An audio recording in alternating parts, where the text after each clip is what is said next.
Hello and welcome to SecureWorld Behind the Scenes, our exclusive interview series. This is Tom Bechtold, your host for today's program. Thank you for joining us today. Bruce Sussman from the SecureWorld media team will be talking with Amy Baker and Kurt Wesco from Wombat Security and taking an in-depth look at the annual Beyond the Phish report.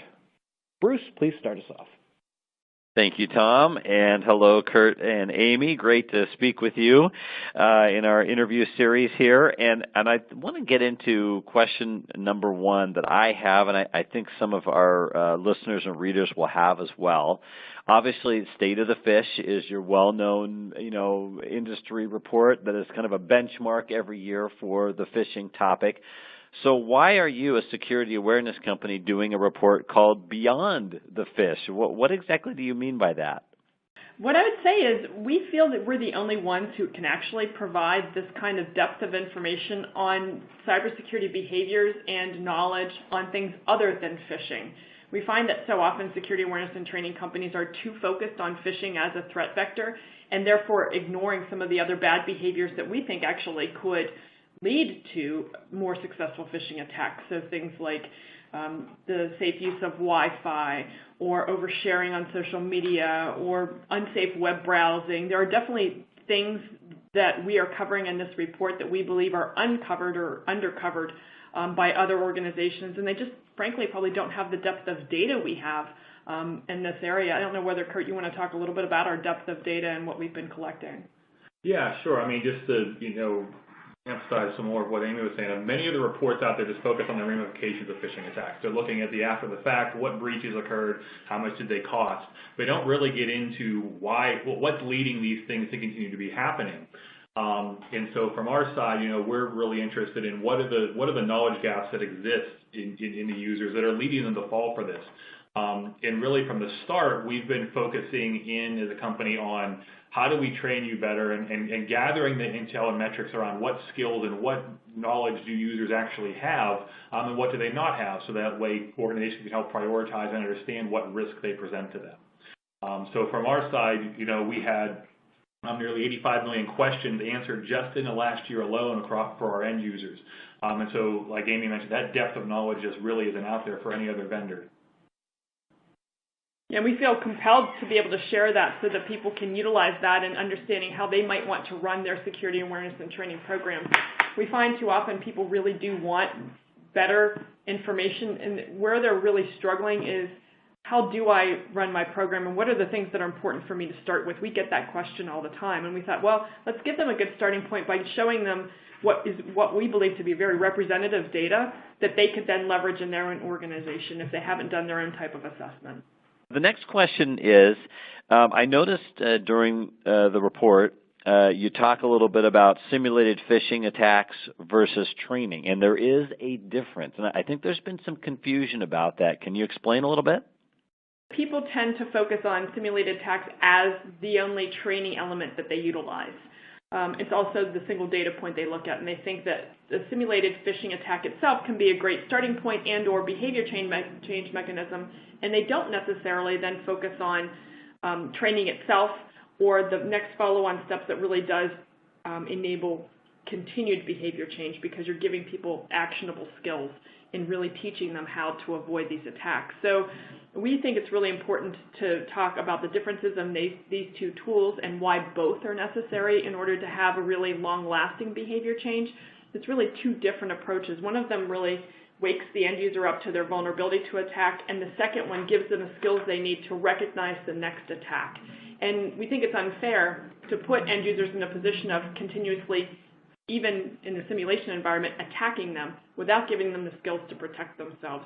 People feel very uncomfortable with this. They feel like they've been tricked, and they haven't really been given the right opportunity to succeed. Yeah, I mean, simulated attacks really give you a mechanism for figuring out how would an end user react to a very specific situation. For example, an email that contained a link to a DocuSign site or something like that. So would my user report it? Would he click it? What would happen with that? Problem is that there's so many different ways that you're being attacked and the skills generalization that you need to be able to generally detect phish can't be driven out of simulated attacks.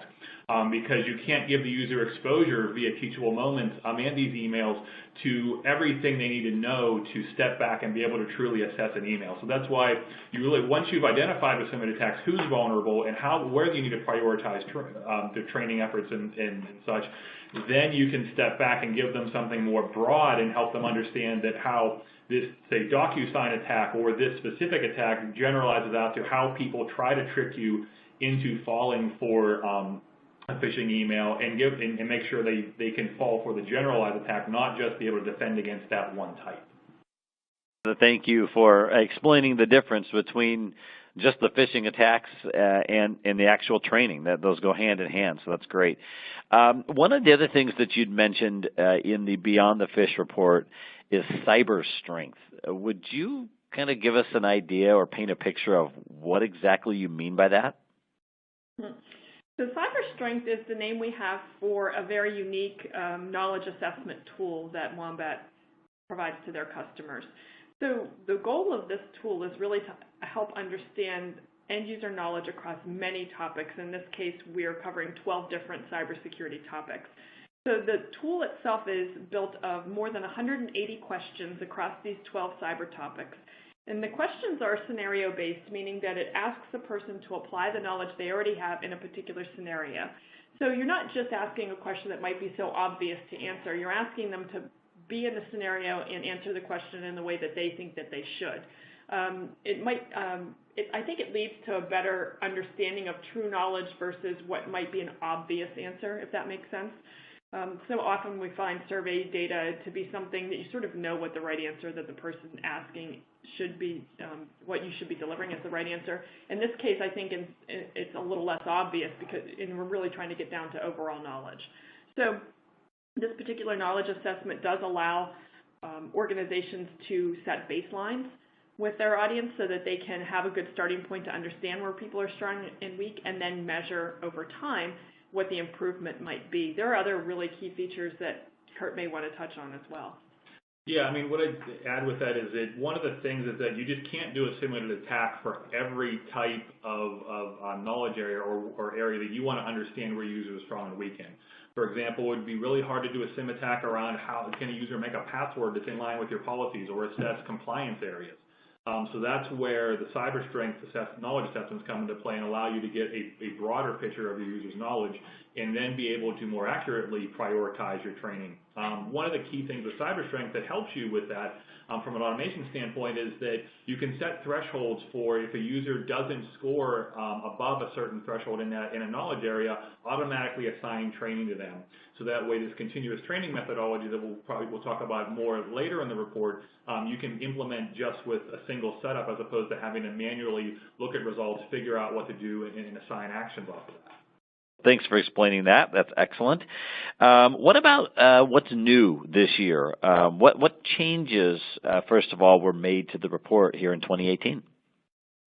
I mean, I know one big change was the users have been asking more and more for give me the breakdown of results by industry, give me the breakdown of the results by subject area. So we went deep with this one this year and showed them exactly what industry, how each industry is performing to each other, as well as letting them see breakdowns by topic area. That definitely is one of those things that is, I think, most eye-opening. What we find when we talk to customers and prospects is they all believe that their industry segment is so different from so many others.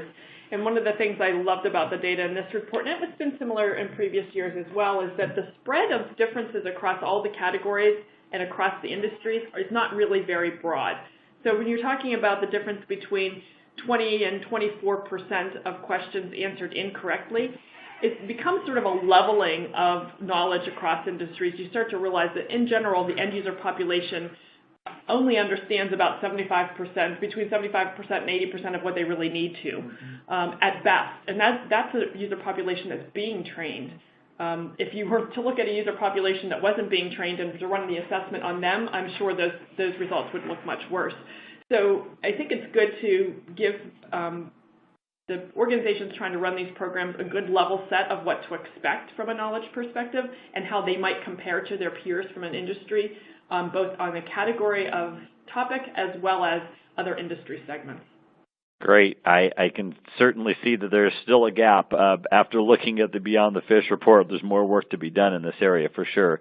One of the other questions that we often get is, where should security awareness professionals be focusing? What do we gain from this report? What does that tell us about where they should be prioritizing things?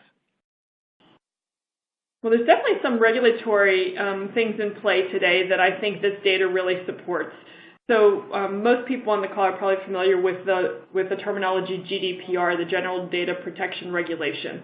What we see in this report is that protecting confidential information is one of the biggest areas of weakness from the report, which is especially concerning knowing that organizations are being held accountable for protecting this type of confidential information of their customers or, around the world. Especially, of course, this GDPR focuses more on people from who have spent time in the EU. However, overall data protection and privacy is a key factor and a great reason for people to do some security awareness and training. Yeah, I mean, I'd say, this is nothing new. Phishing continues to be one of the primary vectors that organizations have to defend against. But I think the thing that they need to be looking at is more so less about phishing in general and more about how exactly am I being phished, and looking to train more deeply on the specific ways their users are being targeted. One of the things that we went through last year is that we targeted coming up with some more modules that are focused in on specific topic areas, like just attachment-based phishing, just link-based phishing, and even how you can leverage some of the more advanced tools like URL wrapping and such, and how they impact how an end user should be looking at phish. So I think a thing the security professionals can be looking at is not just, like I said, the generalized phishing, but what do I have in place technology-wise, and also how am I being attacked, and try to drive more targeted training around those things so that you know how your end users are being attacked and remediate that. Well, that's an excellent point that we actually didn't comment on early in our discussion, is now that we're a part of Proofpoint, we're seeing better ways to leverage some of the data that Proofpoint collects about the people inside organizations and what targeted attacks they're receiving. We're expecting that that's something we'll be able to reveal to our customers and that Proofpoint's revealing to their customers, so that the training can be personalized and that the people can receive a personalized curriculum just targeted on the areas where they are actually being attacked. And the kind of intelligence that we'll together, as two companies together, have, we believe is so innovative and something that industry's been asking for, so that they can get a more clear picture of end user risk all from one place. I'm wondering, what does the report show this year, the Beyond the Phish, about the best performing industries and the worst performing industries at this point? It's a great question. One of the things we've been picking on the one same industry year after year, and they unfortunately just really haven't improved yet. So telecommunications really seems to be one of the worst performing industries still. It's interesting because you expect a technology-oriented type of industry segment like this one to be much better at recognizing attacks, about having knowledge about cybersecurity, things like that. But unfortunately, this particular industry doesn't seem to be putting a lot of focus on it. One of the things that we do find is sometimes the more technical the user base, the more confident they are in their ability to spot attacks and to have knowledge in certain areas, and perhaps that's an overconfidence. And that could be one of the reasons why we continue to see telecommunications struggle. We saw that they struggled this year on using the internet safely. They struggled on protecting against physical risks, and then avoiding ransomware attacks. Even though that was one of the best performing categories overall, telecommunications really struggled more with this particular one. So that's definitely one of the industries that we focused on in the report. I think the other one to think about too is we saw some bigger challenges with manufacturing. They appeared 3 times as one of the worst performers in protecting themselves against scams, so really more social engineering, working safely outside the office, and then using social media safely was an area that manufacturing struggled. So those were the 2 industry segments we saw come up as sort of worst performers. One of the things that I'm wondering about too is you have a lot of insight that most of us don't have, and that InfoSec professionals would like to have, and that is, what are you seeing with regards to security awareness programs and how they vary, based on the conversations you're having with your customers? Well, one of the things straight out of the results you see is that the performance different topics by industry varies greatly. And so what this says to us is that the needs of the end users in these organizations vary by their industry. It's not something where you can just look at this and say, I'm going to run a program. And we find people that generalize things tend to do poorer on this. And so a trend we're seeing with people there is looking at themselves and using knowledge assessment, simulated attacks, and trying to understand where are the gaps within my organization, and what are the things that I need to do to improve. Where do I need to improve? And as they're adopting this, we talked about earlier, sort of this continuous training methodology of taking a look at where am I weak, training on that, using measurements to identify afterwards, are we actually seeing the improvement that we want, and then rolling through that over and over throughout a year.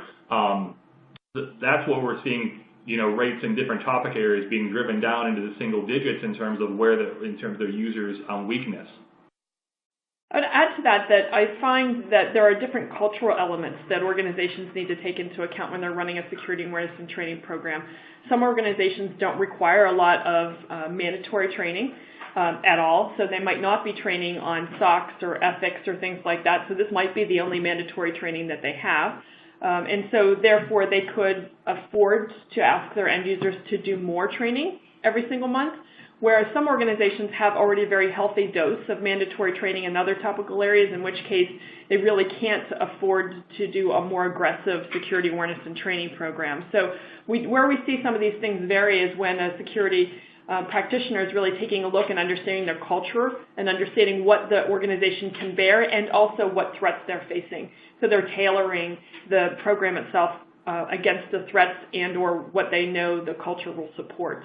So we do see from time to time also, as a result of completing the programs, occasionally organizations are taking a look at the consequences of people's risky behaviors and taking different approaches to that. So that's one of the areas that we see varying quite a bit. Some organizations will go ahead and actually terminate employees as a result of them falling for a simulated phishing attack, which seems very heavy-handed. But then some organizations are just looking at management by their management team, or I should say counseling by a management team member, or removal of access to systems that might be sensitive if we find that the person's got very risky behavior. So it really does run the gamut. And that some of it depends upon the critical nature of the business.